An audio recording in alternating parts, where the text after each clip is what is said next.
ada banyak anak-anak pagi hari ini menyenangkan sekali karena hari ini kita akan ada penyerahan anak. Tapi sebelum kita mulai ibadah kita, aku pengen melihat dulu teman-teman semua. How are you guys? Minggu yang cukup roller coaster ya buat kita semua. Mungkin minggu-minggu terakhir ini seperti khotbahnya Kak Mario beberapa minggu lalu, roller coaster entah itu apa yang terjadi di bangsa kita ataupun mungkin kehidupan personal kita. Satu hari kita menerima berita yang sangat baik, hari berikutnya ada berita yang mungkin bikin kita aduh kok gini, padahal baru kemarin kayaknya semuanya baik-baik aja. Tapi kita percaya di tengah segala sesuatu yang terus berubah-ubah ini, kasih setia Tuhan gak pernah berubah buat setiap kita. Amin teman-teman semua. Hari ini kita mau tinggal tenang dalam Tuhan, karena beberapa waktu belakangan ini kita dikelilingi sama banyak sekali suara-suara, banyak sekali opini-opini yang kita lihat di genggaman tangan kita, di layar handphone kita, dan pasti bikin kita overwhelmed ya teman-teman. For some begitu menakutkan, tapi beberapa juga begitu emosional mungkin begitu baca ceritanya. Banyak banget kayaknya hal yang pasti bergumul di dalam hati dan pikiran kita semua melihat apa yang terjadi belakangan ini. Gitu.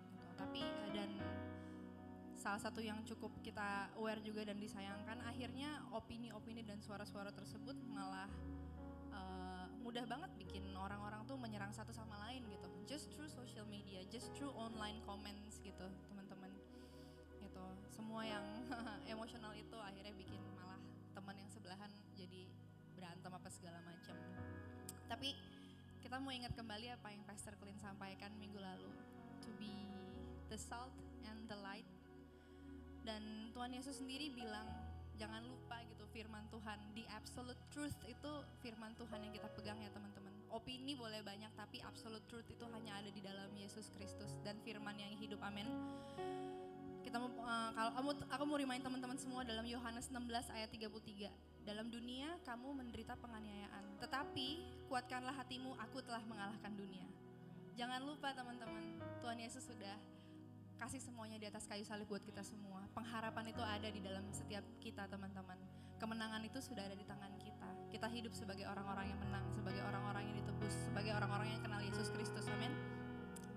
Satu lagi aku mau remind teman-teman di Mazmur 46 ayat 11. Diamlah dan ketahuilah bahwa akulah Allah. Jangan lupa teman-teman, kita cari tahu tentang banyak hal di dunia ini, tapi jangan lupa kalau Tuhan kita adalah Tuhan yang hidup, Tuhan yang nyata ya teman-teman. So diamlah dan ketahuilah bahwa akulah Allah, itu kata firman Tuhan. Jadi hari ini sebelum kita berbicara, mari kita belajar untuk lebih dulu diam, tinggal tenang di dalam hadirat Tuhan. Gitu. Semakin kita ingin bersuara, semakin kita perlu lebih lagi mendengar. Kita minta sama Roh Kudus untuk tuntun perkataan kita, pemikiran kita, hati kita. Dan hari ini let's choose to stay in His presence. Kita ada di sini, kita mau tinggal tenang di dalam hadirat Tuhan, mau minta wisdom dari Tuhan, mau minta ketenangan dari Tuhan, dan mau cari wajah Tuhan, dan mau percaya sama kedaulatan Tuhan, trust His sovereignty. So as we worship, mari kita sama-sama arahkan hati kita above the chaos, above the voices, and fix our eyes on Jesus. Let's stand in His presence. Mari kita bangkit berdiri teman-teman. Tadi seperti disampaikan di depan, kita sudah menjalani minggu ini, hari-hari ini dengan mungkin banyak yang was-was, banyak yang khawatir, banyak yang belum tahu ke depannya akan bagaimana. Tapi satu janji Tuhan yang Dia mau bilang pagi hari ini, dari Ibrani 12 ayat 28. Jadi karena kita menerima kerajaan yang tidak tergoncangkan, marilah kita mengucap syukur dan beribadah kepada Allah menurut cara yang berkenan kepadanya dengan hormat dan takut. Kemarin kita juga sudah celebrate teman-teman yang mendedikasikan, mendeklar janji imannya kepada Tuhan. Kita sama-sama celebrate pagi ini untuk teman-teman yang memulai such a big step untuk kehidupan yang baru, dan sebagai rekan-rekan mari kita support dalam menjalani, dalam teman-teman kita menjalani kehidupan ke depan. Dan hari ini juga ada orang tua yang datang untuk membawa anaknya untuk diserahkan kepada Tuhan. Hari ini, kemarin dan hari ini kita melihat banyak deklarasi dan kita percaya ketika semuanya datang, semuanya pasti menerima kerajaan yang tidak tergoncangkan, amin. Mungkin kita melihat banyak sekali hal-hal yang secara dunia tergoncang, bukan hanya di Indonesia, mungkin hubungan-hubungan pribadi kita dengan teman, dengan saudara, dengan banyak hal. Mungkin ada goncangan-goncangan juga di pekerjaan, ada goncangan-goncangan juga di bisnis, di mimpi-mimpi yang belum jadi kenyataan. Tapi hari ini dia mau bilang sekali lagi bahwa janjiku tetap ya dan amin. Kalau kita semua yang ada di sini pasti menerima kerajaan yang tidak tergoncangkan, amin.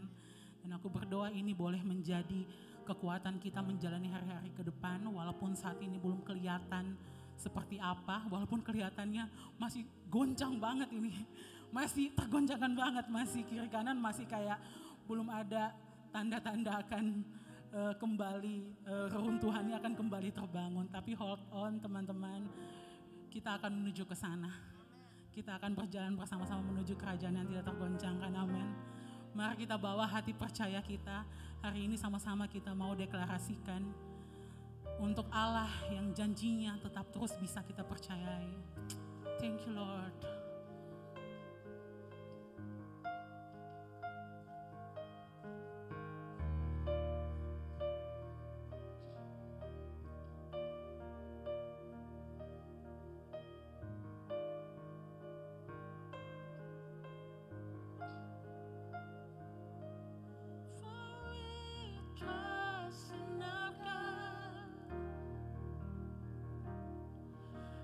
Through his unveiling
will fall, for our God is stronger. He can do all things. No higher name we can call, for Jesus is greater. We can do all things. Who knows against him will fall, for our God is stronger. He can do all things. No higher than we can go, for Jesus is greater. We can do all things.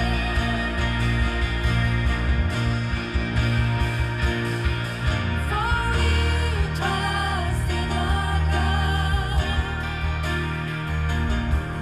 and through his unfailing love, we will not be shaken. We will not be shaken. We will not be shaken.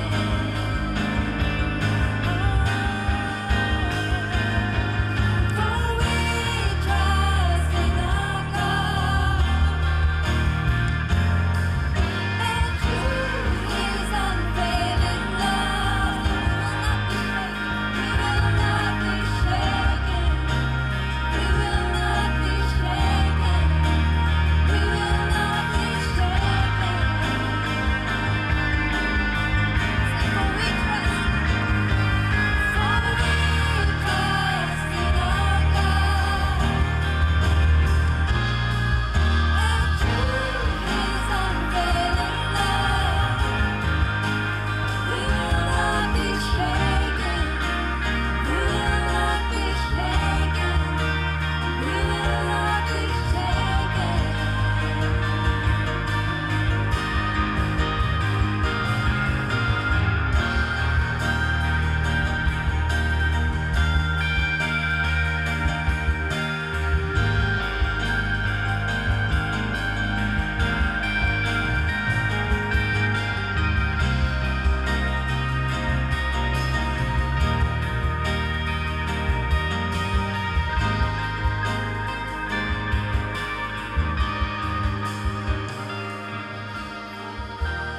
Trust in our God, and through his unveiling love, we will not be shaken. We will not be shaken. We will not be shaken.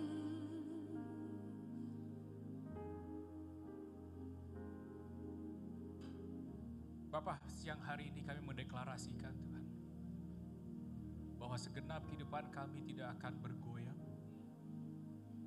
Kami tidak akan goyang Tuhan, bukan karena kami kuat, melainkan karena Engkau adalah fondasi kami. Engkau adalah sumber dari keberadaan kami Tuhan.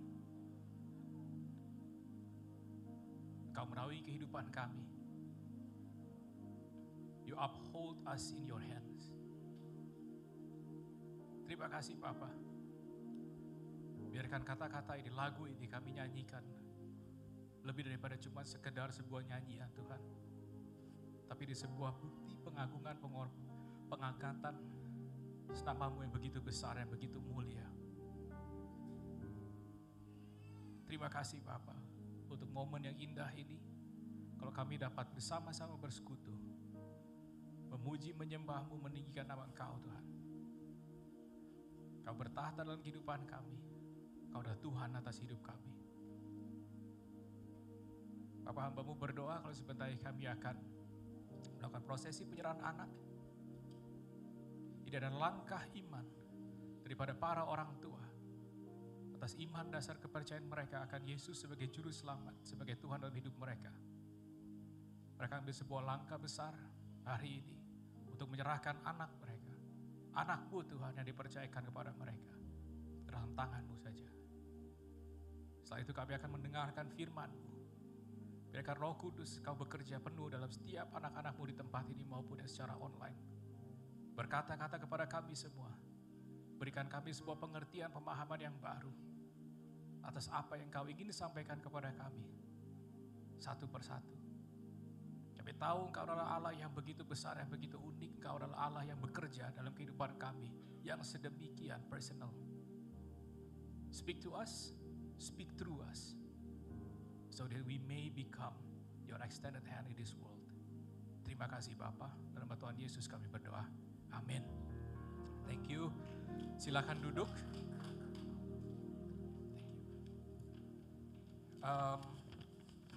Mungkin berita tentang penyerahan anak atau prosesi penyerahan anak ini telah disampaikan dalam beberapa kebaktian sebelumnya di tempat ini. Sebagai latar belakang sedikit saya perlu sampaikan bahwa gereja kita, Creative City Worship, tidak membaptis anak di bawah umur 12 tahun. Ya, tapi kami percaya bahwa keselamatan adalah sifatnya pribadi, keselamatan tidak bisa diwakili sekalipun oleh iman orang tua. Oleh sebab itu kita melakukan prosesi penyerahan anak ini yang pada secara prinsip adalah para orang tua itu mendeklarasikan, mengucapkan janji mereka untuk mengajarkan, untuk membesarkan anak mereka itu sesuai dengan kebenaran firman Tuhan. Dan ini juga merupakan sebuah pernyataan di depan para jemaat bahwa mereka sebagai manusia tidak akan mampu untuk membesarkan anak-anak mereka sendiri tanpa bimbingan, urapan, dan arahan daripada Tuhan kita. So, tanpa panjang lebar saya ingin panggil sebelumnya orang tua daripada Tobias Jorel Ankara Putra, orang tua dari Aina Ehara, orang tua dari Kala Isabel Pan. Boleh pada maju ke depan.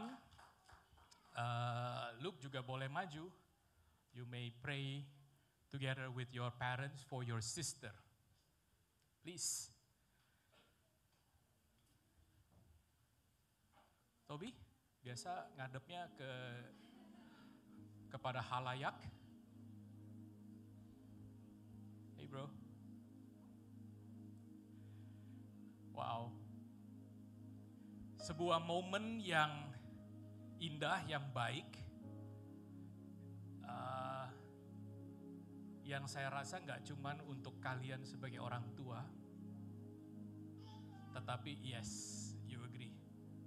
Tetapi juga ketahui bahwa kalian tidak hanya membesarkan anak-anak kalian hanya berdua maupun dengan keluarga inti kalian. Dalam hal ini saya lihat tadi ada ibu dari Saki juga ada di sini. Did I see any parents? Mama dari Nelson. Halo tante. Jadi nggak cuma daripada immediate family, tetapi we are a family in Christ. We are also here to raise your children. We are here to also influence them dengan kebenaran, dengan nilai-nilai firman Tuhan. Ya, dia paling aktif kalau dari sermon. Dia turut mengamini, bahkan mungkin dia lebih ramai daripada saudara. Saya nggak tahu dia nyimak atau dia ngerti atau gimana.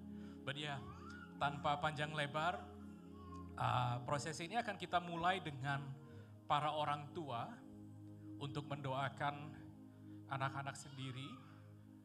Baik mungkin dalam hal ini baik Nelson, Didit sama Teddy akan mendoakan.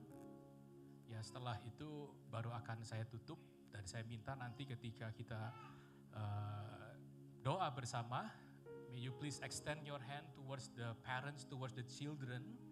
Kami percaya ini bukan cuma sekedar sebuah simbol, tapi there is a spiritual act di dalam ini semua. Amen. So let's support them. Let's also pray together with them.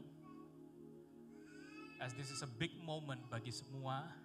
Bagi anak-anak yang mungkin saat ini mereka nggak ngerti, nggak paham, tapi kita percaya bahwa ada something yang bekerja dalam kehidupan mereka. let's start with the prayer. Nelson, silahkan. Okay. Okay. Good morning, everyone. It's really hari ini merupakan hari yang spesial buat keluarga saya. Saya, Amanda dan Toby. Ya, Toby boleh hadir di tengah-tengah kami. It was a blessing. It is a blessing for us. Dan tanpa campur tangan Tuhan dalam kehidupan kami, mungkin kita nggak bisa sama-sama kayak gitu ya. So we thankful for that, and kita juga terima kasih kepada Tuhan, of course, and kalian semua yang ada di sini, keluarga, teman-teman, sahabat yang ada di sini. Thank you for selalu ada buat kita, supporting us di when ups and downs. Sekarang kita mau mendedikasikan Tobias kepada Tuhan di kesempatan kali ini, karena kita tahu kita nggak akan bisa membesarkan Tobi dengan kekuatan kami sendiri, tapi dengan pertolongan Tuhan, makanya kita mau melakukan hal ini. So, yeah, let's pray. Bapa kami di dalam surga, kami ucap syukur Tuhan untuk kesempatan yang berbahagia ini. Kami boleh bersama-sama berkumpul di tempat ini. Kami sangat mengucap syukur atas hidupnya Tobi di tengah-tengah kami. It was a joy, the goodness of God yang kami rasakan di dalam kehidupan kami, Tuhan. And now, kami mau mendeklarasikan komitmen kami, Tuhan, kepadamu. Kami mau mendedikasikan anak kami, Tobias Jorel Ankara Putra, ke dalam tangan-Mu. Engkau yang boleh beracara di dalam hidupnya dia, Engkau yang boleh memberikan pertumbuhan, baik secara jasmani, pikiran, maupun rohani ke dalam tangan-Mu, Tuhan. Engkau yang boleh berikan dia kekuatan, Tuhan, untuk menjalani hidupnya. Engkau yang boleh pimpin jalan hidupnya. Engkau yang boleh beri visi dalam hidupnya, Tuhan, supaya dia bisa tetap selaras dengan jalan-Mu, Tuhan. Mencintai-Mu, Tuhan, sepanjang hidupnya, Tuhan. Kami percayakan, Tuhan, ke dalam Tobias ke dalam tangan-Mu, Tuhan. Engkau yang boleh pakai, Engkau yang boleh pakai hidupnya untuk bisa selalu mencintai-Mu dan melayani-Mu sepanjang hidupnya. Amin.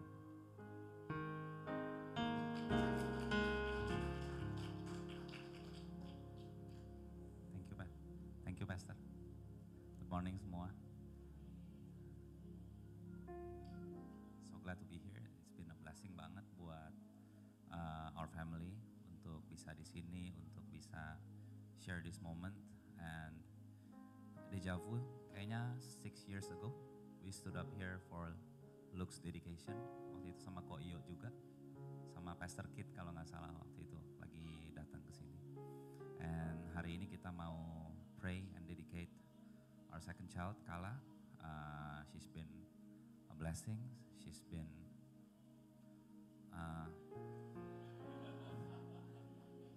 very, very her presence bless our family a lot. Gitu. And okay, now we're going to pray. Let's bow our heads and pray. God, thank you Tuhan untuk opportunity Tuhan yang Kau berikan. Kami bisa ada di sini, kami bisa berdiri bersama-sama today. Kami mau berdoa Tuhan untuk anak kami Tuhan, Kala Isabel Pan Tuhan. Kami berdoa Tuhan supaya Tuhan tuntun hidupnya Tuhan, Tuhan sertai jalannya Tuhan, jagai hidupnya Tuhan. We know as parents kita nggak bisa selalu ada bersama dengan dia Tuhan, tapi Tuhan yang akan selalu ada 24/7 sama dia Tuhan. Kami berdoa Tuhan supaya hidupnya Tuhan memuliakan nama-Mu Tuhan, supaya Kala bisa menjadi dampak Tuhan bagi generasinya Tuhan, bisa menjadi berkat Tuhan bagi teman-teman generasinya Tuhan, supaya bisa menjadi orang yang berguna Tuhan, yang dipakai oleh Tuhan lebih lagi Tuhan, dan memberkati banyak orang termasuk keluarganya Tuhan, termasuk teman-temannya Tuhan, dan juga termasuk daripada guru-gurunya nanti di sekolah Tuhan. Kami berdoa Tuhan supaya apapun yang Kala kerjakan Tuhan bisa memuliakan nama-Mu Tuhan, Dan hari ini Tuhan kami dedikasikan anak kami Tuhan Kala ke dalam tangan-Mu, supaya Tuhan terus memberkati hidupnya dan memberkati kami semua Tuhan. Thank you Tuhan, dalam nama Yesus kami berdoa. Amin.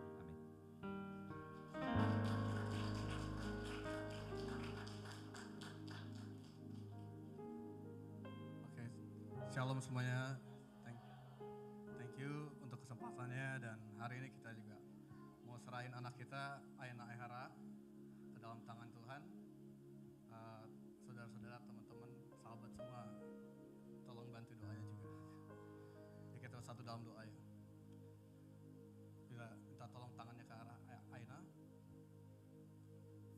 Bapa, dalam nama Tuhan Yesus, Bapak, kami mengucap syukur Tuhan Yesus bahwa Aina berada di tengah-tengah keluarga aku dan Sakit Tuhan Yesus. Sebuah anugerah dari Tuhan, sebuah berkat yang besar, mukjizat dari Tuhan. Kami mengucap syukur atas kehadiran anak ini, membawa sukacita, membawa damai sejahtera bagi kami semua. Bapak, kami percaya Tuhan Yesus, damai sejahtera, sukacita, kebahagiaan oleh kehadiran anak ini juga dapat dirasakan oleh orang-orang sekitarnya Bapak, bahkan sampai dia tua dimanapun berada. Tuhan Yesus, Aina bawa damai sejahtera, berbahagia Tuhan Yesus. Engkau yang pegang hidupnya Tuhan Yesus, tumbuh kembangnya. Kami percaya Tuhan Yesus, Engkau yang jaga, bahwa Aina juga sempurna, tubuh jiwa rohnya sempurna Tuhan Yesus.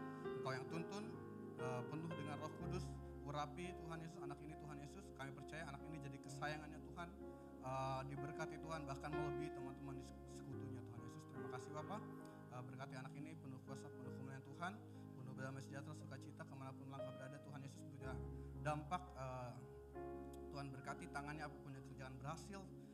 Tuhan berkati Tuhan Yesus, fisiknya semuanya sempurna sehat, matanya Tuhan Yesus penuh kasih Tuhan Yesus, karakternya Tuhan Yesus seperti karakter Yesus, penuh belas kasihan Bapak. Tuhan berkati Bapak agar anak ini juga Tuhan jauhkan dari hal-hal yang buruk Tuhan Yesus, jauhkan dari niat-niat orang jahat Tuhan Yesus, bahwa Tuhan juga berkati orang-orang yang berada di sekitarnya adalah orang-orang yang baik, orang-orang pilihan Tuhan. Terima kasih Bapak, jaga terus hidupnya Tuhan Yesus agar jadi berkat buat sekitarnya, dan orang-orang bisa lihat bahwa kasih Tuhan, mukjizat Tuhan nyata atas hidupnya dia. Terima kasih, kami serahkan anak ini ke dalam tangannya Tuhan, hanya dalam nama Bapa, Putra, dan Roh Kudus, dalam nama Tuhan Yesus Kristus, Tuhan dan Juru Selamat kami percaya. Haleluya, amin.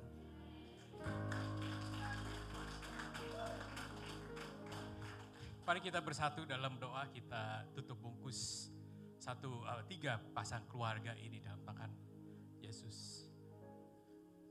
Bapa, Engkau telah mendengar doa daripada orang tua untuk anak-anak mereka Tuhan.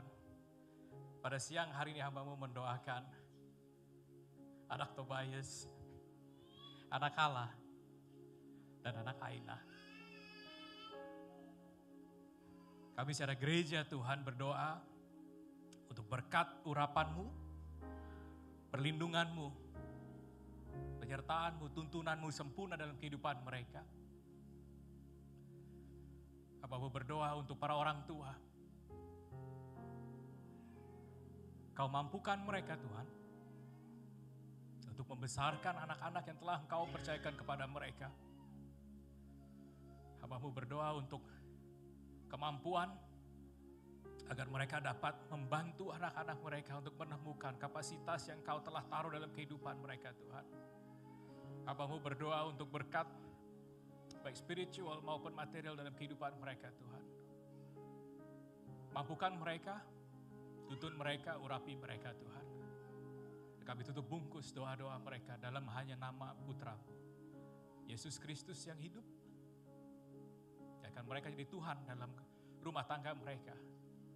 Ketika mereka harus menjalani kehidupan ini dalam segala bentuk musim, kesusahan, kelegaan, apapun itu Tuhan, biarkan Engkau terus dia dapat menjadi pegangan bagi mereka. Mereka terus dapat melihat kepada Engkau Tuhan, untuk bagaimana mereka dapat membesarkan anak-anak mereka. Mereka takut akan Engkau Tuhan. Mereka terus membesarkan anak mereka dengan nilai-nilai yang datang daripada-Mu saja. Terima kasih Bapa. Hamba-Mu berdoa dan hamba-Mu tutup prosesi ini Tuhan hanya dalam nama Kristus. Amin. Amin.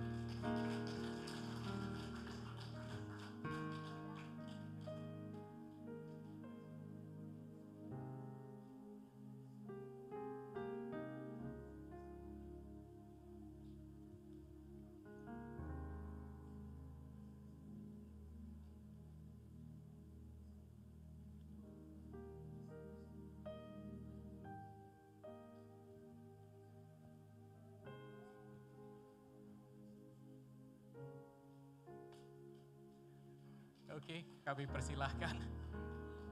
Oh, mau difoto dulu katanya.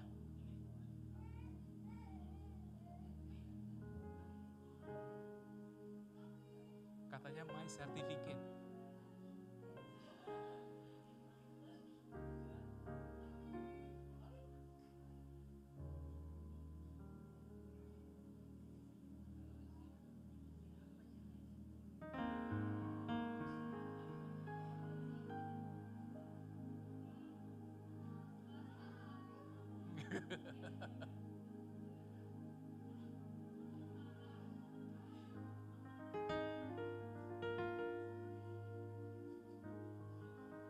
I know.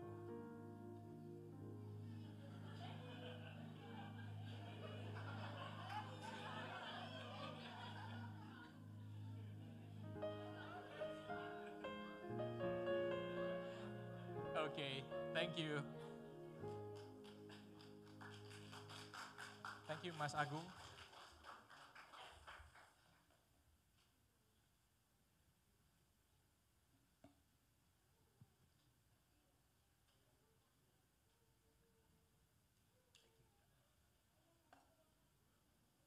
Oke, apa kabar semua? Aman-aman? Oke. Biasa memang agak canggung ya kalau habis transisi kayak begini tiba-tiba agak awkward moment. Dan saya suka kesulitan menyambung sebuah transisi. Oke. Sermon pada siang hari ini saya beri judul Made to Fit. Seiring dengan kita pada tema bulan September ini kita berbicara tentang purpose dari dalam gereja. Dan saya percaya bahwa saya nggak bicara tentang program, tapi saya berbicara tentang pengajaran-pengajaran yang disampaikan di tempat ini, baik di atas mimbar maupun dengan cara pujian penyembahan, maupun dari dalam cara kita bergereja. Saya berdoa itu semua akan memberikan sebuah pengajaran kepada kalian secara pribadi maupun secara kolektif as a church. Now, saya ingin ajak saudara untuk berjalan atau melihat kira-kira pertengahan tahun 90 yang belum lahir siapa? Pertengahan 90 yang belum lahir. Nah dari sini kita bisa ngelihat kira-kira median age daripada jemaat, daripada Creative City Worship yang mungkin tidak mengenal cerita atau tidak mengenal pribadi dari orang yang saya ingin sampaikan atau saya anggap case daripada sermon saya pada siang hari ini.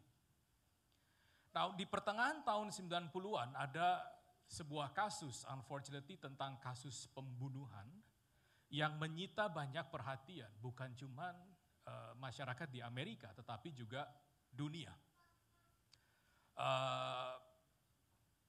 Kenapa dia bisa attract so much attention? Karena figur yang terlibat itu merupakan seorang public figure yang dikenal. Dia adalah seorang mantan atlet American football, dan dia juga main beberapa film di Hollywood. Saya dengar tadi Eric kali lah ya yang ngomong, his name is O.J. Simpson. Ada yang kenal? Or at least tahu lah ya, nggak kenal. Tahu ya who is O.J. Simpson? Film yang saya paling berkesan itu yang kemarin kedua sequelnya baru main di bioskop. Ada yang tahu siapa dia? Ada yang nonton? Siapa dia? Oh nggak nyambung. Mungkin kurang mulus gua jembataninnya. Anyway, O.J. Simpson ditangkap atas tuduhan dan dia diadili karena dia disangkakan membunuh 2 orang, mantan istri dan pasangan daripada sang mantan. Kedua jenazah itu ditemukan di rumah O.J. Simpson dan segala bukti itu mengarah kepada bahwa pelakunya adalah O.J. Simpson. Baik DNA samples, fibers daripada pakaian, bahkan tapak sepatu itu ketika dipelajari, ketika diinvestigate, itu ukuran maupun brand yang digunakan oleh O.J. Simpson itu sama persis. Jadi bisa dilihat bahwa Case ini sangat berat, case ini menunjukkan segala bukti itu mengarah kepada O.J. Simpson. Dan kalau saudara tahu pada waktu itu O.J. Simpson dibela dengan sekelompok lawyer yang mumpuni, sangat mumpuni. Bahkan mereka punya legal team, itu dikatakan sebagai the dream team. They were referring to the American basketball team yang pada waktu itu yang semuanya sangat-sangat cemerlang bermainnya.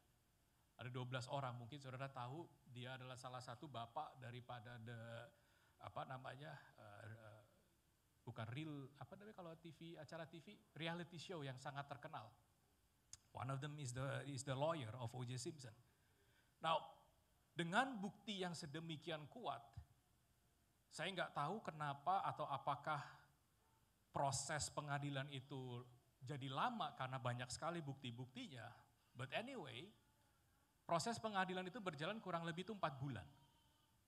Dan even dengan bukti yang sedemikian kuat, pada akhirnya para juri itu memutuskan bahwa O.J. Simpson itu tidak bersalah.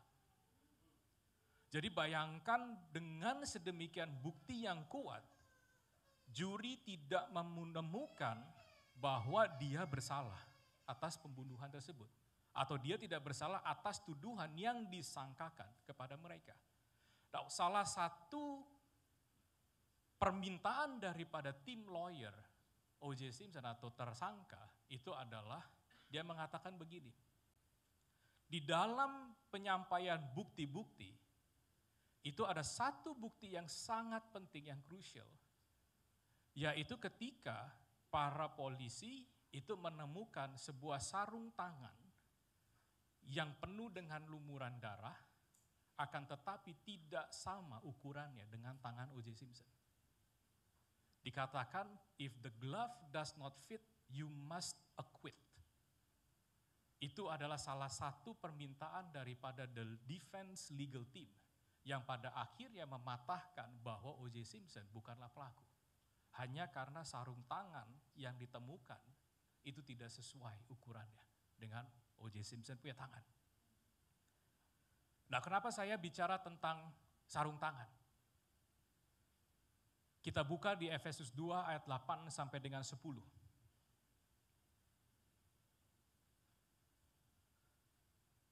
Ayat ke-8 berbicara, sebab karena kasih karunia kamu diselamatkan oleh iman, itu bukan hasil usahamu, tetapi pemberian Allah. Itu bukan hasil pekerjaanmu, jangan ada orang yang memegahkan diri. Karena kita ini buatan Allah, diciptakan dalam Kristus Yesus untuk melakukan pekerjaan baik yang dipersiapkan Allah sebelumnya. Ia mau supaya kita hidup di dalamnya. Nah, saya minta kalian fokus atau pay your attention kepada ayat ke-10. Dikatakan karena kita ini buatan Allah, diciptakan dalam Kristus Yesus untuk melakukan pekerjaan yang baik yang dipersiapkan Allah sebelumnya. Karena atau ia mau supaya kita hidup di dalamnya. Siapa yang hari ini percaya bahwa keberadaan saudara itu punya sebuah maksud dan tujuan? Do you believe that your existence, tadi siapa yang bilang baptis curahan? Ini atap bocor, Pak Klin, tolong di atensi. Iya, tadi siapa yang kena? Afro kena tadi di sini. Urapan, amin. Siapa yang percaya your very existence itu carry a purpose? Kalau saudara percaya atau saudara acknowledge bahwa you are created in Him, seharusnya saudara mengambil sebuah cara pandang bahwa your very existence itu ada tujuan. Kita sebagai manusia diciptakan menurut gambar dan rupa Allah, itu pasti dengan sebuah maksud dan tujuan. Kalau saudara hari ini belum menemukan, menurut saya itu perkara waktu. Itu perkara mau nggak saudara mengakui betul bahwa pertama, saya ini yang diciptakan menurut rupa dan gambar Dia. Therefore, saya harusnya memiliki fungsi seperti apa yang Ia mau saya jadi. Nah, untuk kita dapat mengakui atau untuk kita dapat mencari itu semua, iman berperan sangat besar. Ayat 8 tadi mengatakan bahwa kita itu diselamatkan oleh iman. Jadi ada sebuah rentetan of event bahwa kalau saudara tidak memiliki iman tersebut, maka saudara bisa dengan mudah mengatakan bahwa saya tidak qualified dengan apa yang dikatakan dalam firman ini. Tetapi kalau kalian mengakui bahwa yes, I am saved because of my faith, therefore saya perlu melakukan pekerjaan yang ada atau telah dipersiapkan oleh Dia. That is your purpose. Tinggal setiap daripada kita carry a different purpose. Kita perlu menyadari bahwa iman kita itu membawa sebuah peran supaya kita dapat mengenal maksud dan tujuan keberadaan kita. Kita perlu sadar bahwa keselamatan yang kita peroleh, yes, it cost Jesus his life, it cost God his only son, tetapi keselamatan yang kita peroleh itu nggak cuma selesai pada diri kita sendiri. It has a purpose. Kalau kita suka bertanya kepada anak-anak, kenapa kamu melakukan sesuatu? Kadang cuma kepengen doang. Kalau hari ini saudara ditanya, do you believe that you have been saved? Jawaban saudara apa kira-kira? Do you believe that you being saved ada purpose? Kalau saudara percaya bahwa saya sudah diselamatkan, tetapi saudara tidak mengenal atau tidak mau mengakui bahwa saudara ada fungsi dan tujuan di balik keselamatan itu, nggak komplit, nggak tuntas. Karena di balik keselamatan yang kita peroleh, itu pasti ada sebuah maksud dan tujuan yang Ia mau untuk kita hidupi. Dia menyelamatkan kita supaya kita dapat membawa perubahan di dalam dunia ini. Dan untuk memberikan atau membawa kemuliaan bagi Dia. Bukan artinya kita melakukan perkara yang sebegitu besar sehingga seolah Tuhan kita itu butuh support daripada kita. Bukan itu. Tetapi kita mengakui dalam segala bentuk perbuatan kita, perlakuan kita, tindakan kita, it is only to bring glory to Him. It is very important. It is very important untuk kita meng-acknowledge bahwa kita di-created for a purpose, for His purpose. Dan saudara percaya bahwa musim yang saudara berada, itu saudara sudah memiliki apa yang dibutuhkan untuk saudara menjadi dampak. Kalau saya kemarin itu mengatakan bahwa seorang guru itu tidak akan pernah menguji murid-muridnya dengan bahan yang belum pernah dia ajarkan. Anak saya kadang saya suka tanya kalau dia dalam membuat PR, especially beberapa hari kemarin mereka sempat sekolah jarak jauh dari rumah. Saya bertanya kepada anak saya si Mateo, saya tanya, Matt, kenapa raut muka kamu itu kesulitan? Mateo pertama nggak ngerti. And kayaknya guru nggak pernah ngajarin Mateo untuk ngerjain soal ini. Saya bilang, Mateo tidak mungkin guru menguji kamu kalau dia belum pernah mengajarkan topik ini. Jadi seringkali dalam kehidupan kita sering melihat bahwa musim yang kita sedang alami, Tuhan belum meng-equip kita. I don't think He's that kind of teacher. I don't think He's that kind of God yang menguji kita dengan kita tidak memiliki the right equipment to face atau to solve our season. Saya percaya bahwa segala sesuatu Ia telah berikan untuk kita dapat melakukan atau melaksanakan, menjalankan musim kehidupan kita. Dan dalam setiap musim kehidupan, percaya itu ada tujuan dan ada maksudnya. Saudara bisa mengatakan bahwa di dalam musim yang tidak berhasil atau musim yang penuh kegagalan, saudara nggak dapat sesuatu. Mentalitas bahwa di balik kegagalan itu there is nothing for us to learn, itu saudara harus buang jauh-jauh. Karena saya percaya dalam segala musim, selama saudara di dalam Dia, itu pasti berguna bagi saudara. Pasti ada tujuan dan ada fungsinya bagi pertumbuhan saudara. Di dalam Dia saya percaya tidak ada musim yang namanya itu sia-sia. Nggak ada musim yang namanya itu basi. Kita kadang sudah ngomong sukanya apa? Udah terlanjur, udah kepalang. Nasi sudah menjadi bubur. Bubur pun makanan enak toh.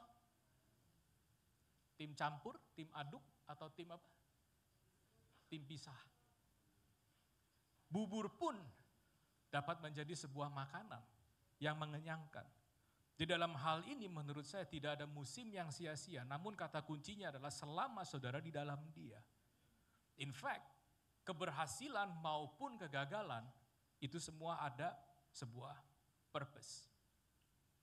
Saya ingin saudara, ini kembali lagi, saya banyak ngambil dari seorang atlet. Ada yang kenal pembalap namanya Niki Lauda? Kenal? He is both a Ferrari sama McLaren driver. Kalau di foto yang sebelah sini saudara lihat, dia pernah mengalami sebuah kecelakaan yang mengakibatkan badan dia terbakar nearly 90%. Tetapi dengan kondisi dia pun yang setelah kecelakaan besar, dia masih dapat memenangi championship. Niki Lauda adalah seorang pembalap Formula One dengan juara dunia sebanyak 3 kali. Dalam salah satu speech-nya dia pernah mengatakan bahwa jarang orang itu mau berbicara tentang kegagalan. Ada yang suka baca buku di sini? Saudara kalau pergi ke toko buku, atau saudara sedang berjalan di satu toko whatever bookshop atau bookstore, di stand ada 2 stand. Stand yang pertama menjual buku dengan judul 1001 cara saya memperoleh kesuksesan, atau yang menarik saudara adalah 1001 cara kenapa saya gagal. Yang mana yang saudara akan pilih? Most of us are attracted to the success story of people. Itu nggak bisa kita pungkiri. Lebih banyak orang mau belajar daripada keberhasilan orang, kesuksesan orang, ketimbang kegagalan orang. Sebenarnya perbedaan itu hanyalah terdapat pada kita punya viewpoint. Bagaimana kita tanda kutip mengemas cerita kegagalan kita. Cerita kegagalan kita selama dalam dia, itu bisa kita olah sedemikian mungkin untuk apa? Memuliakan Tuhan. Bahwa dalam kegagalan saya sekalipun, Tuhan tetap menjaga kehidupan saya. Dalam kegagalan saya sekalipun, Tuhan tidak pernah mengizinkan saya tergeletak. Di dalam kegagalan saya sekalipun, Tuhan ada tetap Tuhan saya. Betul saya marah, betul saya kecewa, betul saya desperate, tetapi Tuhan tidak pernah berpaling daripada saya. Cara kita membungkus itu semua, it is only because our viewpoint dan iman kita berbicara. Bahwa di dalam kita punya failure sekalipun, kita masih mengakui bahwa dia adalah Tuhan kita. Niki Lauda mengatakan bahwa I grow more atau we grow more from losing than winning. Itu dia katakan. Dia mengatakan bahwa kekalahan mengajarkan sesuatu yang bernilai atau berharga, bahkan menguatkan. Dia bilang I got stronger in losing. Tadi pagi saya came across dengan ini, sebuah quote di social media, dia mengatakan every failure is a lesson in disguise. Bahwa setiap kegagalan adalah sebenarnya sebuah pelajaran yang tidak atau yang belum tersingkap. Tinggal kadang kita mau nggak berangkat belajar untuk dari situ. Sometimes kita memilih untuk apa? Ya sudah gagal ya selesai, the end. Tetapi kita nggak mau melihat bahwa di balik kegagalan there is a gem, ada sesuatu, ada batu, ada pelajaran yang begitu besar yang untuk kita ambil. Social media posting tersebut kemudian mengatakan begini, because growth happens in the hard, not the easy. Karena pertumbuhan terjadi di sesuatu yang sulit, bukan yang dimudah. Any gamers di sini? Ada yang suka main game? Kadang kita suka menganggap remeh sebuah level yang begitu mudah. Kita anggap, oh, gue sudah lewat masalah ini. Tetapi ketika saudara stuck di satu level, saudara mungkin bergumul di satu titik karena saudara sudah mengalami pergumulan yang sedemikian lama, saudara give up. Saya kemarin udah hampir delete satu game aplikasi di handphone saya, tapi karena satu dan lain hal, I managed to break my record. Dan saya dengan bangga, I screenshot dan I forward to teman-teman di gereja, teman gereja kita juga, yang kemudian, wah congratulations, kemudian dia screenshot, dia punya high record, 2 kali daripada saya. Kok sombong sekali jadi orang gitu loh. Nggak delete, masih berupaya. Tadi kita lagi coba lagi tapi masih gagal, belum berhasil. So saya percaya bahwa in every season, baik sesuatu yang kemenangan maupun kegagalan, there is something. Ini dibuktikan bahwa seorang Niki Lauda, seorang champion, a world champion, dia pasti juga merasakan yang namanya kemenangan. Dia juga celebrate, dia punya victories. Tetapi justru dalam kekalahan dia mengatakan bahwa saya dibentuk. Saya dibentuk untuk menjadi seorang champion.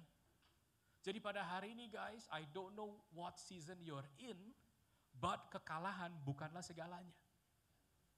Your failure, your defeat, it is not everything. Tetapi kekalahan adalah awal daripada pertumbuhan yang sebenarnya. You need to change your viewpoint. Kemarin I saw, again, hari-hari ini saya banyak main social media aja, celingak-celinguk.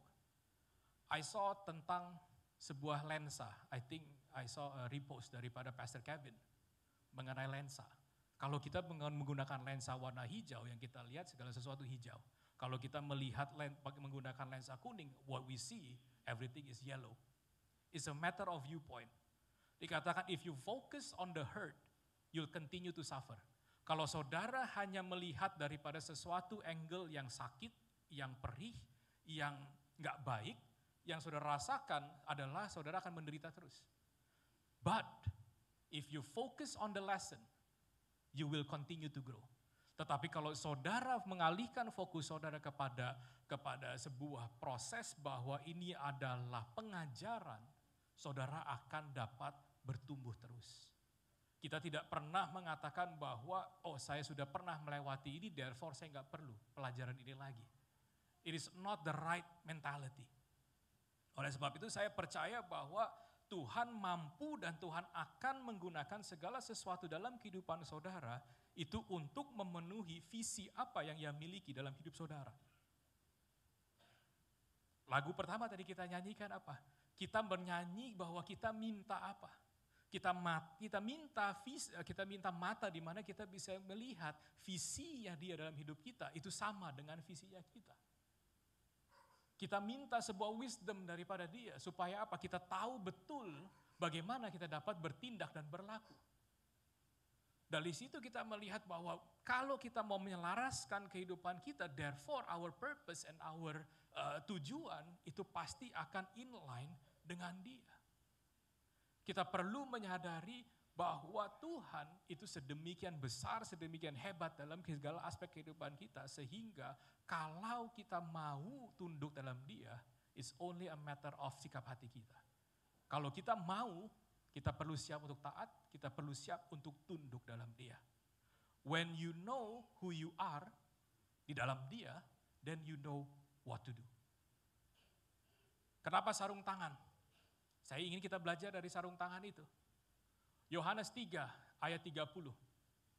I brought some props. Anak saya udah tadinya, papi kenapa sih anak saya yang gede kadang nggak mau sharing. Dia mungkin takut hilang barangnya.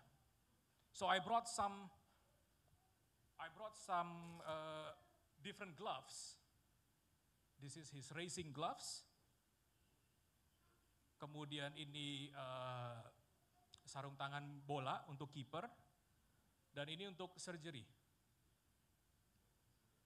Saudara, persamaan daripada ketiga gloves yang saya bawa. You see what happen kalau nggak ada tangannya?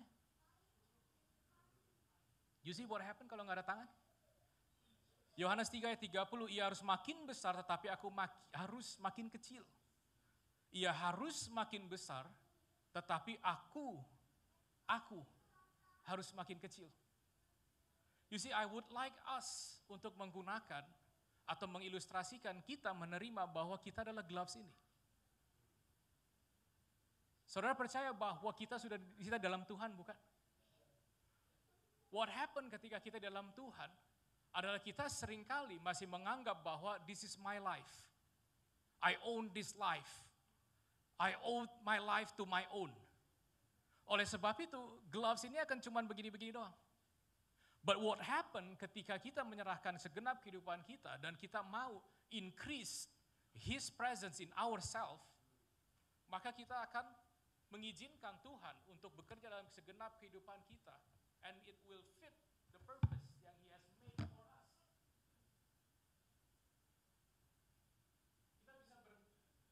Ini akan berfungsi. Tangan yang saya gunakan di sini is this hands, perumpamaan. Tetapi the purpose itu akan tersalurkan. Bahwa this racing glove itu diciptakan sesuai untuk apa? Untuk a harsh environment. Tetapi kalau saya, katakanlah saya tidak mengizinkan dia untuk masuk dalam kehidupan saya, ini yang saya takutin gak bisa lepas. Kalau saya tidak mengizinkan dia untuk masuk dalam kehidupan saya, this glove will not fit. Gak cuma secara ukuran, tetapi fungsinya dia. Bisa nggak saya pergi racing menggunakan glove daripada goalkeeper? Bisa aja sih, but it's not fit for the purpose. Plus ini ukurannya nggak sama. Nah kadang kita mengatakan bahwa Tuhan, saya mengenal diri saya lebih daripada engkau mengenal saya. Therefore, the life yang you design itu nggak fit dengan you punya plan and purpose. Seringkali kita mengatakan bahwa Tuhan, kamu yang nggak ngerti saya. Tuhan, kamu sebenarnya salah desain hidup saya. Kamu mengatakan bahwa saya sebenarnya ukuran L, tetapi saya itu tahu Tuhan, saya itu small. You know what I mean? Kita nggak ngebalikin, nggak mau mengakui bahwa sebenarnya Tuhan itu kan lebih ngerti daripada kita. He is after all the creator. He creates us. Nah kalau saudara tidak mengakui itu semua, ya sudah tujuan dari maksud keberadaan saudara itu akan lari. Bisa nggak ini digunakan untuk nyuci piring? Bisa. Bisa, percaya bisa. Tetapi it is not for that purpose. Iya toh? Saya kalau ngosek WC, saya pakai glove-nya ini. This is what I use. Ya. Yeah. This is what I use ketika saya bersihin kamar mandi. It is not to clean household. Tapi saya pakai, it will do lah. Yang penting memproteksi kulit saya daripada obat-obatan. Cuman itu toh. Tetapi lambat laun, ini sobek. Lambat laun, ini bocor. Right? Now, what happen kalau kita bertahan dengan kemauan diri kita sendiri? Kita itu nggak fit. Kita seolah kayak kita blok diri kita. Kita nggak mau, Tuhan kamu sampai sini aja. Tuhan kamu cukup sampai sini. Tetap. Maka daripada itu dikatakan bahwa apa? Ia harus semakin besar. Supaya dia benar-benar bisa masuk invest in your life. Aduh ini kayaknya gue harus beli galak baru buat Mason dari tadi jahitannya kretet-kretet. Iya, itu yang dia takutkan ternyata. Ya, so when we allow him to be in us, we will fit into his purpose. Saya percaya itu otomatis. Karena ketika kita mengizinkan dia untuk berada dalam dia, seharusnya kita tunduknya itu nggak tanggung-tanggung. Jadi benar-benar kita dapat, it's a simple illustration. Tetapi kalau saya ingin saudara terus merenungkan itu. Dan yang menyesuaikan itu saudara perlu lihat bukan tangannya. Ngerti gak? Tangannya Tuhan itu tetap. Kitanya yang harus menyesuaikan. Di hari-hari yang segala sesuatu is about me, myself and I. Seolah kita itu keep declaring bahwa Tuhan nih hidup saya loh. Lu gak tahu capeknya loh. Iya loh, iya kan? Bener toh? Capek loh. Ini mine. This is mine. Terus kita kengkem. Jangan-jangan itu menjadi salah satu faktor yang terbesar yang semakin membawa kita jauh daripada menemukan fungsi dan tujuan keberadaan kita. Kita jangan bicara our purpose dulu deh. Your very first existence dulu deh. Do you want to acknowledge bahwa existence kita itu untuk kemuliaan Tuhan? Kalau saudara mau mengakui itu dulu, mau meng-acknowledge itu, then okay, let's talk. Your purpose in him. Tapi kalau kita stuck di dalam, masa iya sih? My whole life itu hanya untuk itu?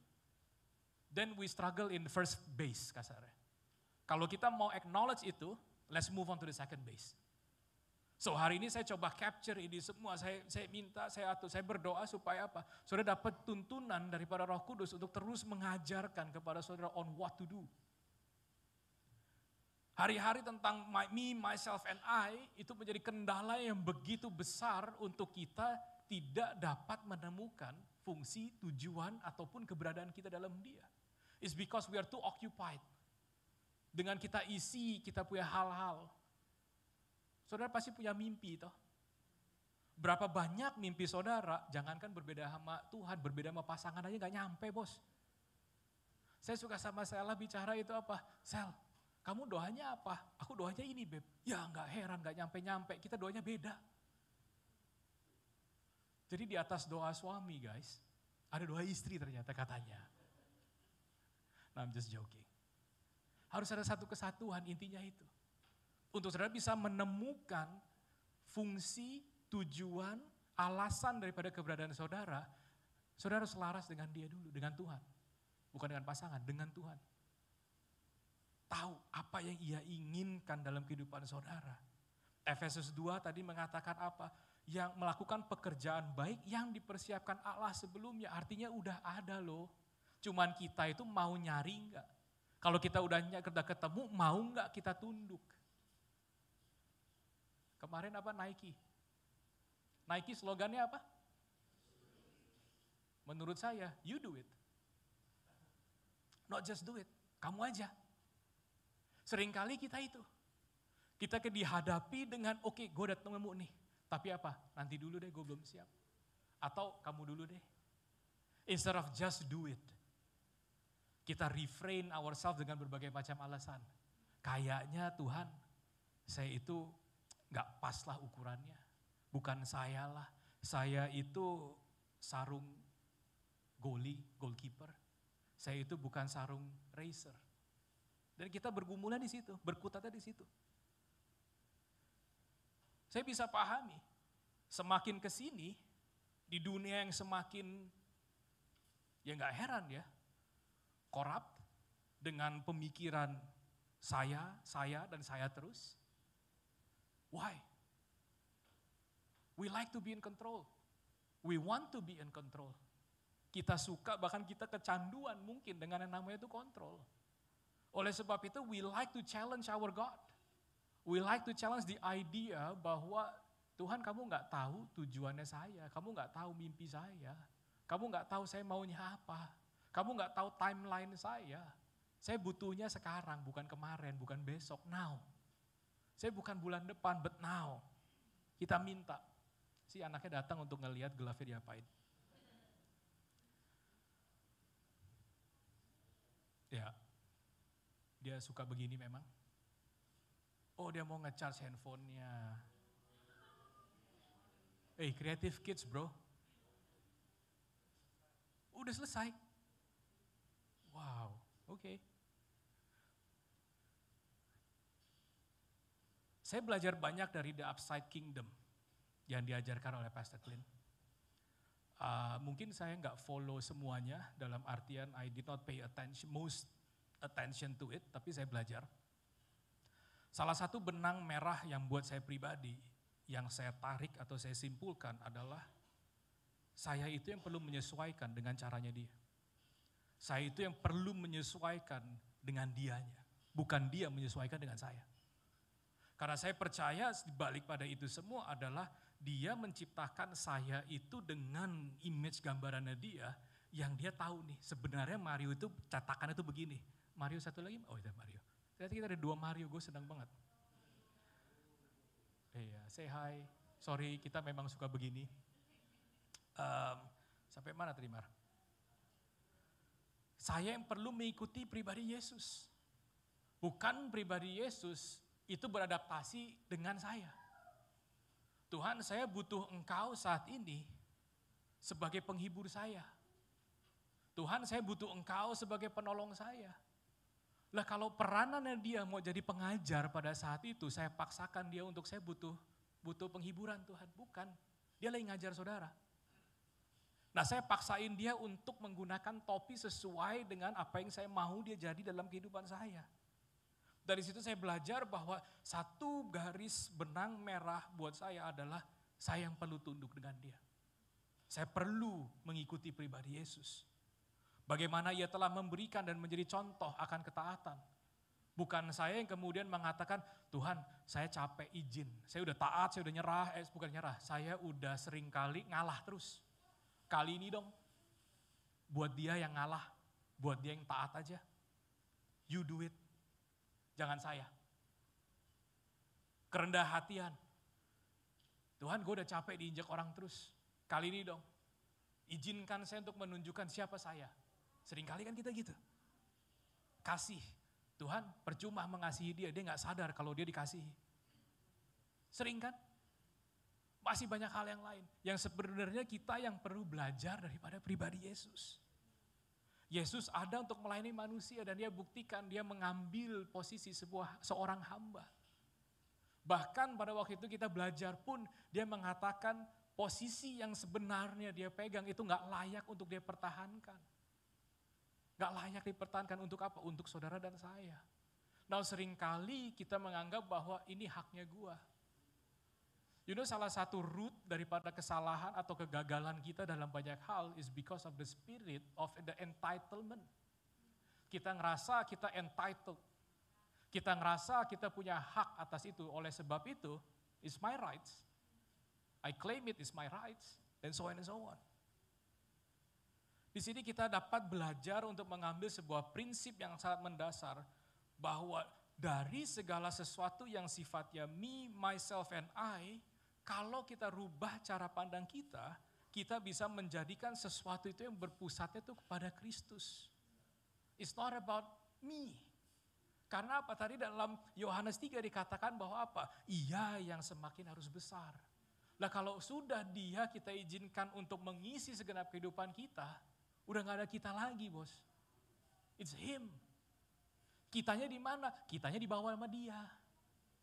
Kita gak perlu takut gak kebawa. Kita kadang maunya itu let me be in control God. Kayaknya lu udah capek. Lu istirahat dulu Tuhan. Siapa kita? Let him be. Iya, itu yang tadi gue mau ngomong Bay, cuman gak ngerti mereka. Kira-kira begitu Bay. Kita perlu belajar daripada pribadi Yesus. Kita perlu menjadikan dia untuk menjadi pusat daripada kehidupan kita. You know, mengedepankan cara hidup yang benar, itu hanya akan elevate the way you live your life, bukan membatasi. Kesalahan kita seringkali itu menganggap bahwa ajaran di dalam, let's say, gereja, itu seringkali malah membatasi ruang gerak kita. Seolah ajaran kebenaran firman Tuhan itu ada untuk mengekang kehidupan kita. Well, you are wrong. Ajaran tuntunan dia yang mau keras, yang mau lembut sekalipun, itu ada supaya saudara dapat menikmati hidup saudara. Janjinya dia apa sih? I come that you may live in life full of abundance, bukan? Bukan untuk ngatur hidup saudara, lu ikutin cara gua. Dengan keras, dengan kasar, atau dengan paksa, no. Paksanya saudara itu karena saudara mengetahui bahwa dia tahu yang terbaik untuk saya. Kesadaran itu timbul bukan karena untuk supaya saya dapat favor dari dia. But because you have received duluan. It will elevate your life, it will allow you to experience him. Experience spiritual growth, allow you to be transformed. Dan transformnya itu bukan karena saudara mengalami musim yang sedang berkelimpahan, yang penuh dengan kemenangan, after kemenangan, bukan. Itu semua sifatnya itu eksternal, itu semua sifatnya itu kosmetik di luarnya aja. Tetapi regardless kalau saudara bisa ngelihat itu semua beyond, saudara tahu bahwa something is growing in you. Ketika saudara mengizinkan dia untuk mengambil alih kehidupan saudara. Saya juga takut guys kalau mimpi saya itu ternyata gak sama dia punya kehendak. Saya juga takut. Mimpi saya kalau sampai jauh daripada kehendak dia dalam kehidupan saya juga takut. Karena apa? Saya juga masih punya mimpi. Toh saya ngomong, Tuhan kan saya juga manusia, saya juga mau begini dong.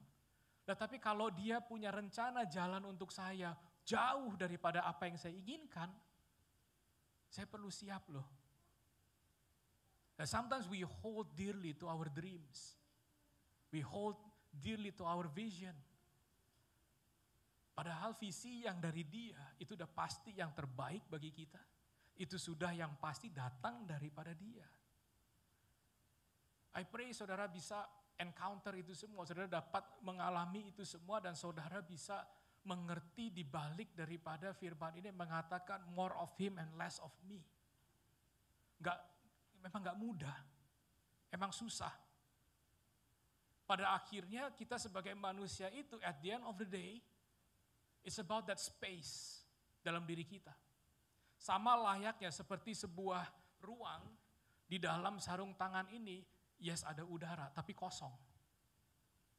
Ketika saya jejelin something dalam sini, tangan Tuhan atau Tuhan pribadi dia tidak bisa mengambil alih sepenuhnya.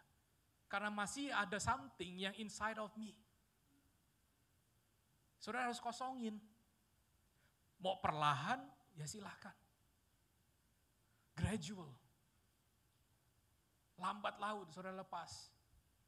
Butuh proses sih memang segala sesuatu. Salah satu hal yang paling penting untuk saudara ketahui bahwa growth atau pertumbuhan is not a race. Pertumbuhan bukanlah sebuah perlombaan atau pertandingan. Kita aja orang tua itu suka salah loh, kita bilang, lu lihat kakak lu lihat adik lu lihat saudara lu. We like to compare. Tapi kita gagal untuk melihat bahwa sifatnya itu something unique yang personal. It's about the space inside of you. The more you allow him to fill the space, saya percaya saudara akan semakin dibuat atau saudara akan semakin ditarik mendekat kepada rencana maupun tujuan yang dia ada untuk saudara. Yang seringkali mengganjal adalah kita menghalang-halangi Tuhan untuk bekerja dalam kehidupan kita dengan berbagai macam alasan. Mudah? Of course not. Saudara butuh effort yang sifatnya itu setiap waktu, harian, setiap detik bahkan. Dua hal secara cepat yang saya ingin sampaikan mengenai purpose. And I just want you to ingat tentang glove ini. Saya nggak tahu what kind of glove yang saudara itu ada. Tapi purpose dua hal. Poin yang pertama adalah purpose secara kolektif sebagai gereja. Gereja itu sebagai tempat jemaat, tempat kita itu berkumpul dan bersatu untuk apa? Nggak cuma memotivasi satu sama lain.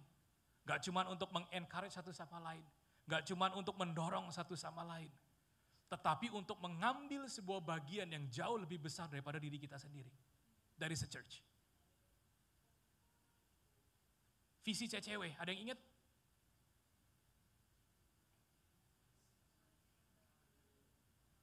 Ada yang ingat visi cewek-cewek? Siapa. Kayak Mason, kalau Mason itu lagi akil balik ya. Jadi kadang diajak ngomong tuh ya kayak mumbling. Kak speak up. Ayo, Patty tahu nih pasti nih.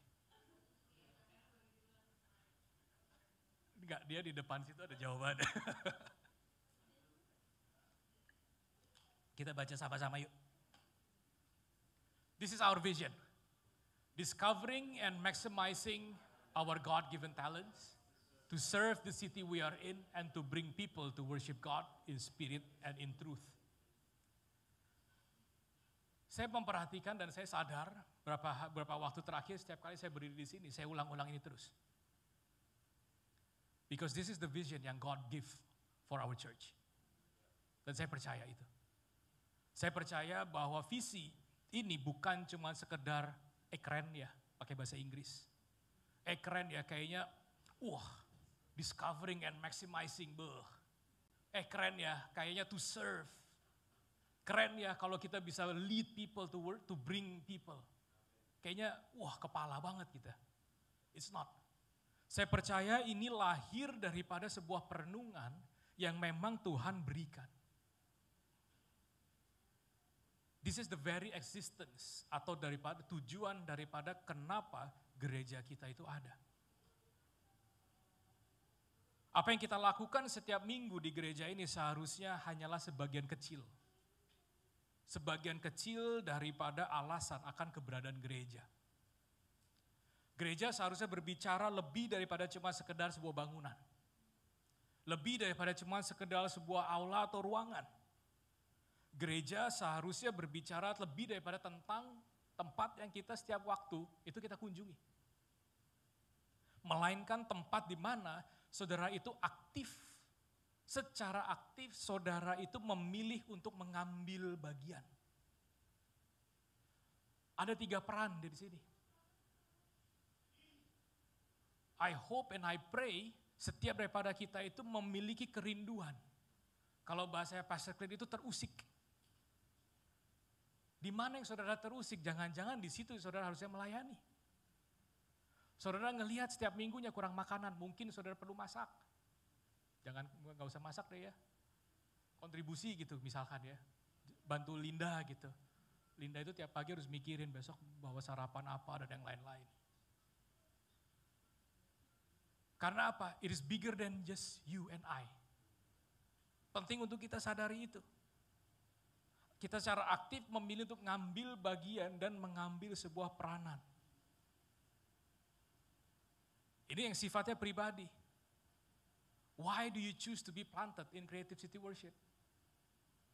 Why do you choose to be planted in this church? Saudara harus paham itu. Dalam vicinity 2,5 kilo ada berapa gereja di sekitar sini? Banyak. But why here? Itu saudara perlu pertanyakan. Why here?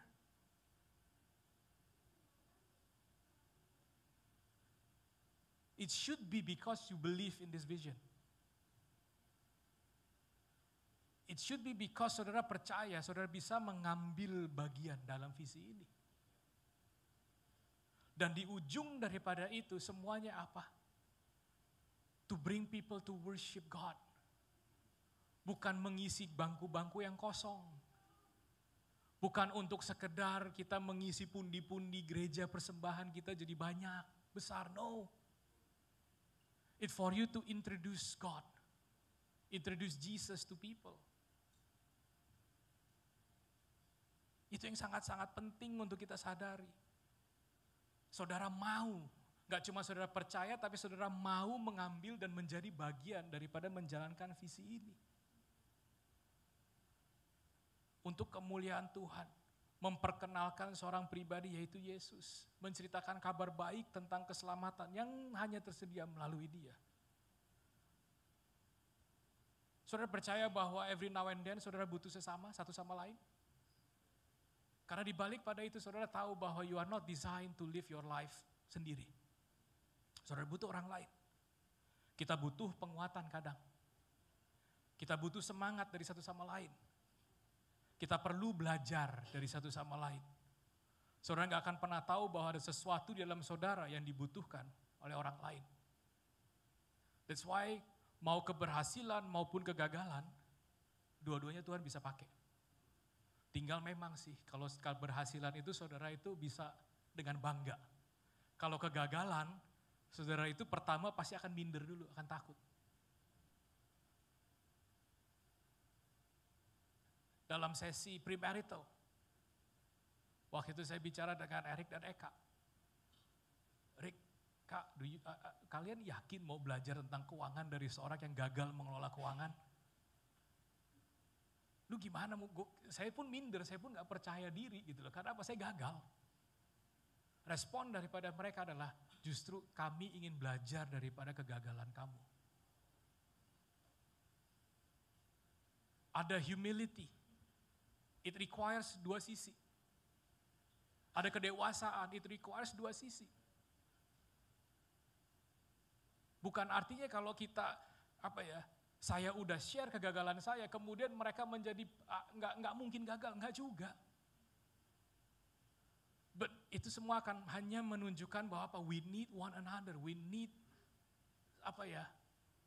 kekuatan, encouragement, support, dan lain-lain. Premarital di tempat ini tolong jangan di-treat sebagai sebuah kelas atau sesi yang ketika saudara sudah centang chapter-chapter tertentu, saudara seolah dapat sertifikat, gue udah selesai. Lulus. Memang materi yang dibagikan oleh gereja kita itu kemudian akan membuat saudara pasti akan memiliki pernikahan yang semuanya selalu baik. Saudara akan lulus setiap waktu, enggak. But marriage, yes, itu eksklusif untuk kalian berdua, tetapi apa? Saudara butuh orang. Itu yang sangat-sangat penting untuk kita sikapi. Kita perlu mengundang orang lain untuk berjalan bersama dengan kita. Tapi satu sisi, saudara juga perlu belajar dewasa. Yang mana saudara beresin sendiri, yang mana saudara undang orang lain untuk bantu saudara beresin. Bukan beresin dalam gimana ya, bukan campur tangan mereka, tapi support untuk ngejagain kalian. That is important. As important seperti apa? Connect community. Connect community, boleh saya bilang itu juga jantung daripada keberadaan gereja kita. Kenapa kita selalu encourage untuk kalian tertanam dalam sebuah connect community? Karena sifatnya kalian ada interaksi, kalian berbagi, nggak cuma satu arah. Poin yang kedua secara cepat, the purpose itu ada di diri saudara. Personally as an individual. Kolose 3 ayat 23. Ini juga penting sekali. Apapun juga yang kamu perbuat, perbuatlah dengan segenap hatimu seperti untuk Tuhan dan bukan untuk manusia. Segala sesuatu yang kita lakukan sebagai bentuk ibadah dan pelayanan kepada Tuhan. Untuk apa? Menyenangkan Tuhan. Bukan untuk mendapatkan pujian. Bukan untuk mendapatkan sebuah keuntungan atau gain. Bukan untuk mendapatkan sebuah award atau praise dari sesama kita. Bukan. Kalau saya boleh tanya, ketika kita sekolah, apa yang menjadi nilai sih dari sekolah? Apa yang saudara value? Apa yang saudara lihat ketika saudara belajar? Ngerti gak pertanyaan saya? Bahasa Indonesia agak susah sih. Saudara kejar nilai betul, lulus atau enggaknya itu dari skor saudara. Tetapi the process of you learning itu lebih penting daripada skor yang saudara cetak. Saya suka dulu waktu zamannya anak-anak sekolah online itu gue frustasi banget. Tambah-tambahan, my goodness. Apa susahnya? Ya saya nyeletuk aja. Tapi saya selalu menegur saya, yuk kalau kamu kasih jawaban dia terus, dia gak akan belajar. Dia tidak akan mengerti prosesnya. Ya gue capek dengerin, ya sama gue yang ngajarin Jack. It is frustrating, but it's the learning, it's the process yang lebih bernilai daripada skornya. Ini lebih sensitif lagi nih. Siapa yang bekerja hari ini? Yang bekerja like income, earning, atau saya nggak bilang kalau ibu rumah tangga nggak dapat income, nggak dapat apa bukan bekerja ya. But who is earning income? Saya harus turun tangan karena belum. Itu inside joke antara beberapa yang ketawa atau mentertawakan. Saudara bisa rasain ketika saudara bekerja just to meet your end need, sama ketika saudara bekerja untuk sebuah purpose, itu bedanya lain sekali. Kalau saudara bekerja hanya untuk nunggu tanggal gajian, and then bayar tagihan, kehidupan seperti apa yang saudara rasain kalau cuma begitu terus. Tetapi kalau saudara ngelihat saudara bekerja, itu adalah untuk apa? Untuk membagikan talenta yang saya sudah asah dan asah dan asah. Haleluya, kena urapan air dari atas. Gue lupa berdiri ke situ. Ini frekuensinya makin tinggi. Ya, so bekerja untuk memenuhi kebutuhan bulanan, sama untuk memberikan apa yang menjadi talenta atau skill, itu beda. Karena saudara mengakui bahwa di balik talenta atau skill yang saya miliki, itu berasal daripada dia. Dan saya lanjutkan atau saya gunakan itu untuk apa? Untuk memuliakan dia, bukan untuk hidup. Itu different. When you work with a purpose, saya percaya hasilnya pasti akan beda. When you work with an open heart, hasilnya pun akan berbeda. Kalau saudara pun bekerja dari titik kegagalan, tetapi kalau saudara tidak bawa kayak all the grudges, you have to start from the bottom again, sakit hati, kecewa, itu lain. Saya tahu yang rasanya bangkrut itu kayak apa. Saya tahu yang rasanya nggak punya kemampuan untuk menghidupi keluarga di umur 36 tahun itu kayak apa. Malunya minta ampun. I know, dipandang setengah mata sampai nggak ada yang mandang. I know. Tapi kalau saya bawa itu dalam kehidupan sehari-hari saya lebih baik mengasingkan diri. I failed. Tapi kalau saya kemudian memilih untuk Tuhan, kenapa ini terjadi? Dari saya rubah. Tuhan, kenapa Engkau izinkan ini terjadi menjadi Tuhan, apa yang Engkau ingin lakukan di dalam musim saya. It carries a different purpose. Kegagalan saudara itu beda tugas tujuannya.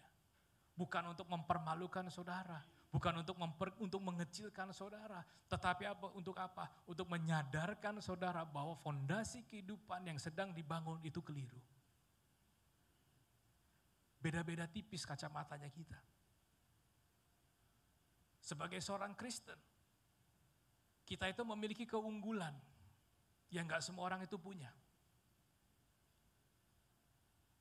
We have Him as our partner. We have Him as our partner. Itu penting sekali untuk kita sadari. Saudara tahu rasanya punya mitra orang kuat? Banyak bos petatang-peteteng ya. Lu gak tahu yang punya siapa. Wis, siapa yang punya? Ya lu mungkin gak kenal sih. Tapi kalau seorang figur yang pasti seantero kenal, waduh gak napak lu. And we have God as our partner. Dia mengatakan apa di sini? Pikulah gandar yang kupasang dan belajarlah kepadaku. That is your partner. Dia minta saudara itu untuk belajar daripada dia. The apprentice. Saudara belajar daripada seorang guru besar. Bagaimana dia berlaku dalam kehidupannya. Bagaimana dia mengatakan dan dia melakukan apa yang dia katakan. Bagaimana dia melakukan apa yang dia ajarkan. You and I have that advantage. Because you and I have Him as a partner. Purpose kita sebagai pribadi itu adalah untuk mengenal dan mengalami siapa dia for who He is. Dia adalah Tuhan kita yang punya nama banyak. He can be anything as what you need. Tinggal saudara jangan paksakan, Tuhan saya butuh Engkau jadi ini sekarang. No, saudara yang tunduk dengan dia punya identitas. Saudara tunduk dengan dia punya kepribadian. Purpose kita sebagai seorang pribadi adalah untuk memberitakan siapa dia. To become His witness. Dalam segala aspek kehidupan kita, termasuk dalam pekerjaan kita, dalam segala perbuatan kita. Boleh tim worship sembari kita mempersiapkan untuk perjamuan. Jadi kalau saya boleh kembali kepada sarung tangan, baik gereja maupun pribadi, saya percaya setiap daripada kita itu memiliki tujuan. Kita memiliki sebuah maksud. And every one of us are unique. Itu unik untuk diri kita masing-masing. Karena dia adalah Tuhan yang sedemikian besar, yang bisa menciptakan atau membuat kita itu nggak ada yang identical. Yes, mungkin physical traits ada yang sama persis, twins, identical. Tetapi bahkan sedemikiannya, saudara bisa bayangin how many billions of people di dunia ini, sidik jari semua nggak ada yang sama. That is how unique and powerful our God is. Tidak ada seorang itu memiliki itu sama. Saya percaya dia tidak akan memberikan saudara sesuatu itu yang gak pas, yang gak tepat. Saya percaya bahwa ketika dia menginginkan kehidupan saudara, itu untuk fit into this certain glove. Bukan dia yang kemudian mengecilkan diri dia, bukan. Saudara nggak bisa masuk, atau saudara Tuhan tidak bisa masuk ke dalam kehidupan saudara, bukan karena dia nggak fit untuk hidup saudara. It's because saudara masih retain something yang saudara anggap it's mine. Tuhan, keluar.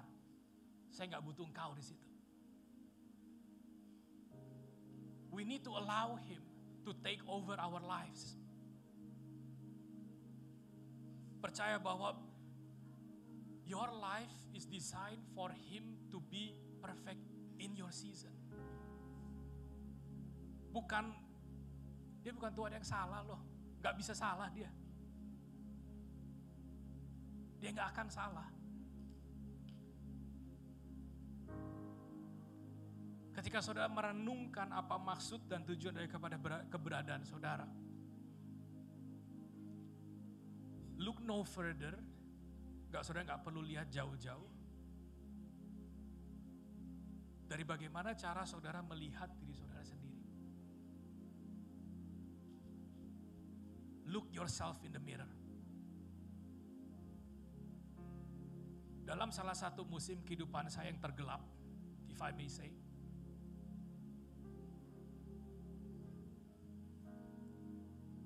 saya bercermin dan saya berdoa as I look into the mirror. Tuhan, saya gak kenal ini orang siapa yang saya lihat kembali. Di satu sisi saya suka efeknya, tetapi engkau tahu ini bukan saya. You know this is not me. Saya suka efeknya, tapi saya tahu ini bukan saya. Dan di situ Tuhan, saya percaya dia berperkara dalam kehidupan saya. Sesuatu yang saya nikmati sedemikian sebelumnya, satu waktu saya gak bisa rasakan sama sekali. Seolah dia tutup itu untuk saya. So look no further. Dan siapa identitas saudara? Tetapi jangan cuma sekedar ngelihat di cermin, tapi saudara akui bahwa God, thank you for creating me in your image. God, thank you for the blood. Thank you for the cross. Thank you for the salvation. Thank you for the new identity. Thank you for my life. Thank you kalau engkau berkenan untuk berdiam dalam kehidupan saya. Di situ saudara akan menemukan identitas saudara sebenarnya. Karena menurut kacamata Tuhan. Bukan kacamata bobrok saudara. Yes, kita dari yang tidak layak, kita dilayakkan. Kita naik status, Pak. But to begin with, kalau kita melihat bahwa kita gak layak, seolah kita mengatakan bahwa Tuhan, you died in vain. Karena kita tahu betul bahwa from the beginning kita tahu kita layak. Oleh sebab itu dia mau menerima kita. Dia mau menyerahkan Yesus di atas kayu salib untuk menebus yang gak layak. Tapi saudara ngerti gak, kalau if you say something is not worth your effort, saudara pasti gak akan lakukan. But if you think it is worth my effort, saudara akan melakukan. Dan dengan demikian dia melihat kita sebagai sesuatu yang dear to him. Kita melihat bahwa dia menilai kita itu berharga di mata dia. Learn to see yourself in that lens. Saya percaya saudara akan mengenal seorang pribadi yang baru, yourself. Saudara akan melihat berapa banyak hal yang saudara mungkin selama ini pilih untuk tidak mau melihat. But yakin bahwa what he says about you is the right atau is the perfect fit for your season, for your life. Dia gak akan salah. Saya ingin ajak saudara untuk mulai mengenakan lensa as how God sees you. Value yourself. as how God values you. Amen. Tim boleh bagikan perjamuan.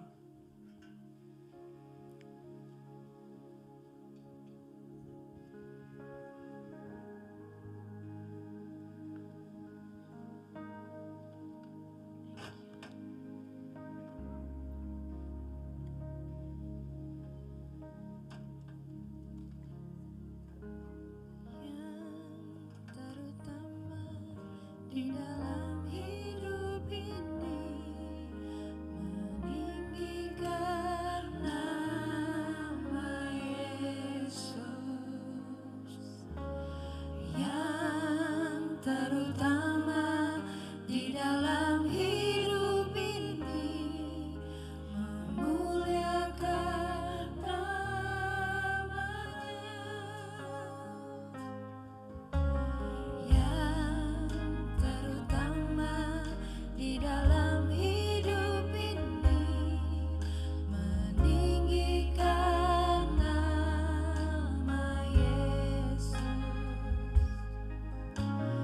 yang terutama di dalam hidup ini memuliakan namanya. Haleluya. Haleluya, haleluya, saya mencintai Yesus.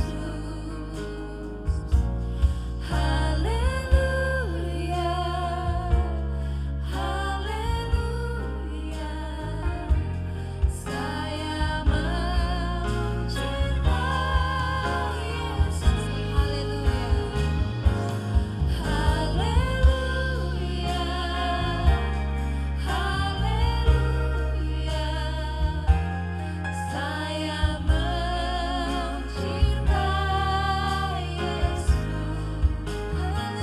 Haleluya, haleluya, haleluya,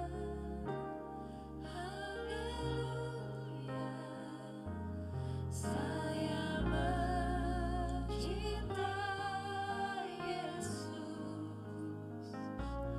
Haleluya, haleluya, saya mencintai Yesus. Saudara, saya undang untuk bangkit berdiri.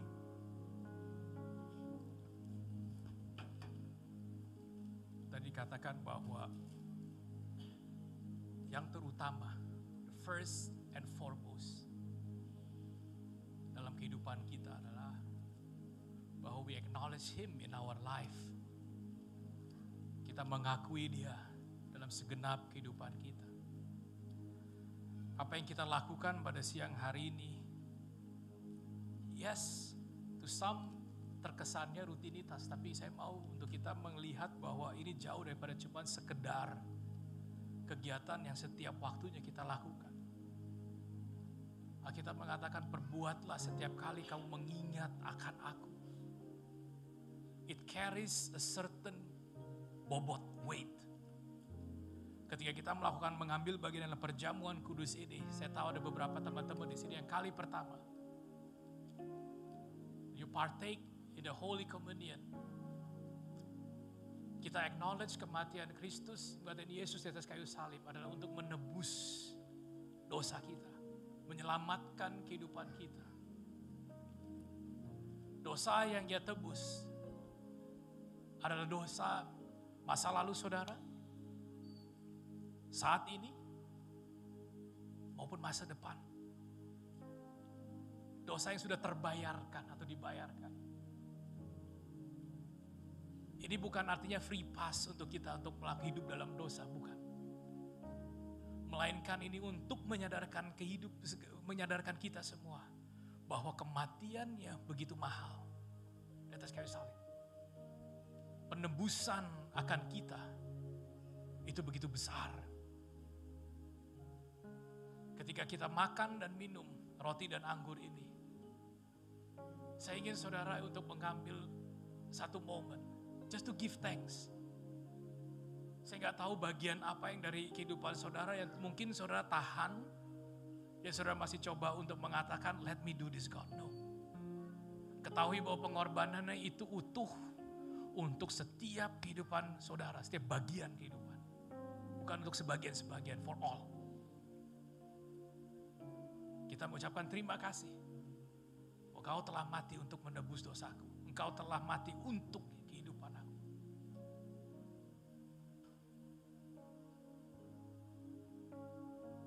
Segala kutuk, segala sakit penyakit, segala dosa, itu sudah dipatahkan.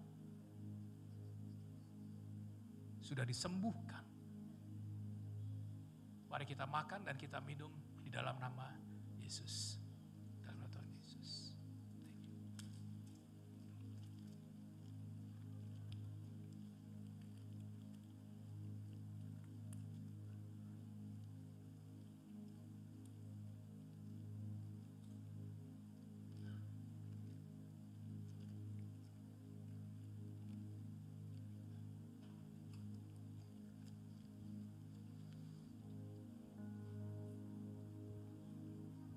Terima kasih Tuhan.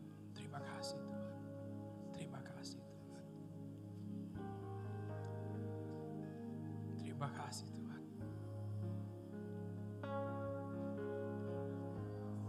Terima kasih.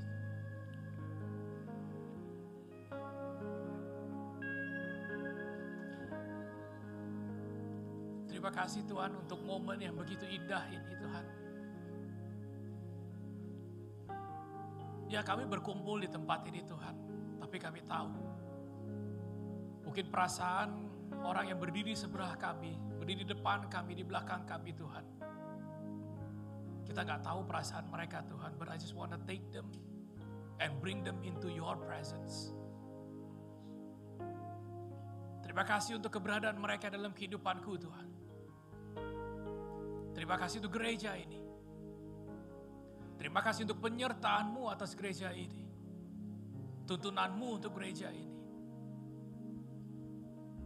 Terima kasih Engkau telah menjadi dan mau menjadi Tuhan atas kehidupan kami Tuhan.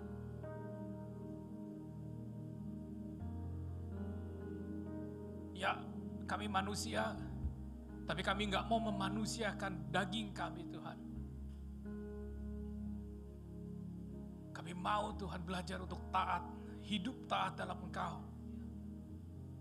Kami mau Tuhan belajar hidup taat mengikuti ajaran-Mu Tuhan. Kau telah memberikan seorang pribadi yang begitu sempurna. Dalam pribadi Yesus, dalam kehidupan kami Tuhan.